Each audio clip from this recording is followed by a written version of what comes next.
त्रिपुरा सरकार ने ये देखा कि जो हमारे लोग बाहर से आ रहे हैं वो काफ़ी पॉजिटिव लोग आ रहे हैं, तो उनको चेक रखने के लिए त्रिपुरा सरकार ने अब ये 2 दिन पहले ही निर्णय लिया कि जो लोग भी यहाँ एंटर करेंगे त्रिपुरा में, चाहे वो एयरपोर्ट से हैं, चाहे वो बस अड्डे से हैं, चाहे वो रेलवे से हैं, उन सब का मैंडेटरी टेस्टिंग होगा यदि उनके पास पिछले 72 घंटे की RT-PCR नेगेटिव रिपोर्ट नहीं है। तो इससे हमको पता चल पाएगा कि कितने पैसेंजर्स पॉजिटिव आ रहे हैं, कितने नेगेटिव आ रहे हैं।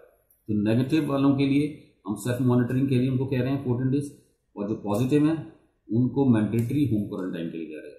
तो इस तरीके से हम लोग इसको रोक सकते हैं, इस वायरस को बढ़ने से रोक सकते हैं।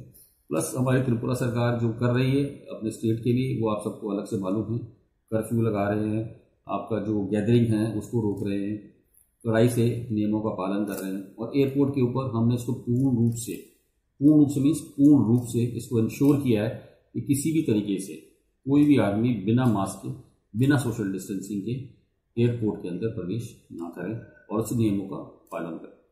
सर, एक बात मैं जानना चाहता था कि अभी जो फ्लाइट की बात अगर हम करें, फ्लाइट में क्या सैनिटाइजेशन होता है?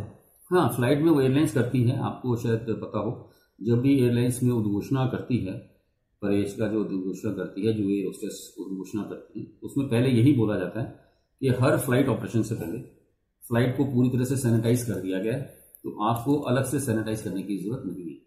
तो सारे एयरक्राफ्ट हमारे सैनिटाइज किए जाते हैं। ये इंश्योर किया जाता है कि सब लोग पूरे प्रोटोकॉल का पालन करें, सबका टेम्परेचर चेक किया जाता है कि जाने से पहले कि कोई भी कोविड पॉजिटिव पैसेंजर ना आ जाए। हाँ, टेस्टिंग सिर्फ हम इनकमिंग पैसेंजर्स के लिए करते हैं, RT-PCR जाने वक्त नहीं करते।